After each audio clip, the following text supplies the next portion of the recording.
बिस्मिल्लाहिर्रहमानिर्रहीम। अस्सलाम वालेकुम जी स्टूडेंट्स, कैसे हैं आप सब। तो आज हम कारवान उर्दू जमात पंजम के जिस सबक की पढ़ाई करने वाले हैं वो है जी गुस्सा। गुस्सा में हम उसकी सबसे पहले पढ़ाई करेंगे। गुस्सा एक नज़म है जिसे सरवत सुल्ताना ने लिखा है। ठीक है। गुस्सा जब भी आता है दिल पत्थर बन जाता है, बस न चले कच्चा खा जाए, बिफरे तो तलवार उठाए, बहता पानी दम भर में, फिर तगयानी पल भर में।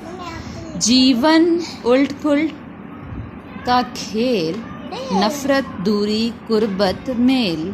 हम सब बच्चे ये सोचें, मुनसिफ बन के ये सोचें, शर्म करे इस गुस्से पर, फिर ना होगा दिल पत्थर।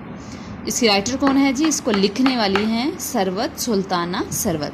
तो बच्चों, आपने इस नज़म को याद करना है अच्छे से। इसके नए अल्फाज जो हैं उनको याद करना है। इसी के साथ अपना बहुत सा ख्याल रखिएगा। अल्लाह हाफिज़।